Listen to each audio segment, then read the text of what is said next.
বন্ধুরা, আবার একটা নতুন রেসিপি নিয়ে তোমাদের মাঝে চলে এলাম। তো দেখতে পাচ্ছ, একটা তেল দেওয়া হলো, শুকনো লঙ্কা দেওয়া হলো।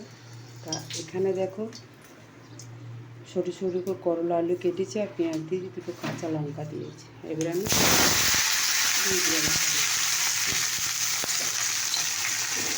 আর এখানেও দেখো কড়াই তেল দেওয়া, শুকনো লঙ্কা দিয়েছি। আর এই দেখো এই যে শাকটা,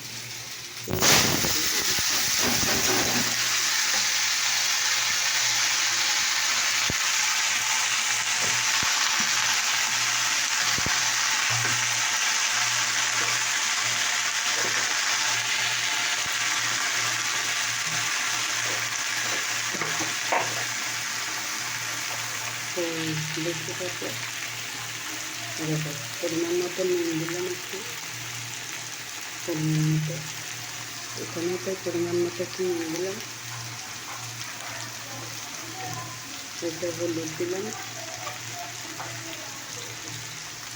এখানে একটু হলুদ দিলাম।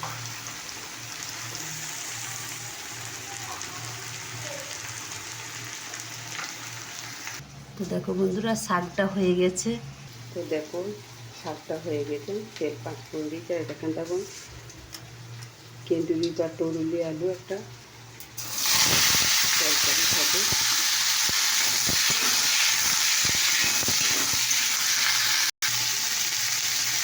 তো দেখো আমি এখানে নুন দিয়ে দিলাম। দেখো বন্ধুরা, আমার বাড়ির পাশে আমি কখন ভিডিওটা বানাবো বলো? 24টা ঘন্টায় ভিডিও বানাইতে গেলেই ট্রেনের আওয়াজ আছে, ভিডিওতে কিছু করার নাই। ফেসবুককে বলি কিছু করার নাই, ফেসবুক আমার তো ট্রেনের ধারে বাড়ি, ট্রেনের আওয়াজ আছে, কী করবো? একটু হলুদ নুন দিয়ে নাড়াচাড়া করছি। আর এদিকে দেখো, তো দেখো বন্ধু, একটু ভাজা ভাজা করে একটু জল ঢেলে দিয়েছি। ওই জল ঢেলে দিয়ে তাহলে সবকটা জিরে দিলাম, লঙ্কা গুঁড়ো দিলাম এবং মশলা। উচ্ছে ভাজাটা আমার, উচ্ছে আলু পেঁয়াজ দিয়ে ভাজাটা হয়ে গেছে। তো দেখো বন্ধুরা, ট্রেন যাচ্ছিলো বলে আমি তোমাদের ওই সময়টা তুলে ধরতে পারলাম না।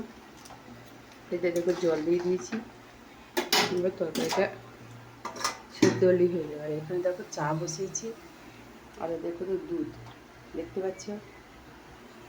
তো তোমাদের এই ভিডিওটা কেমন লাগলো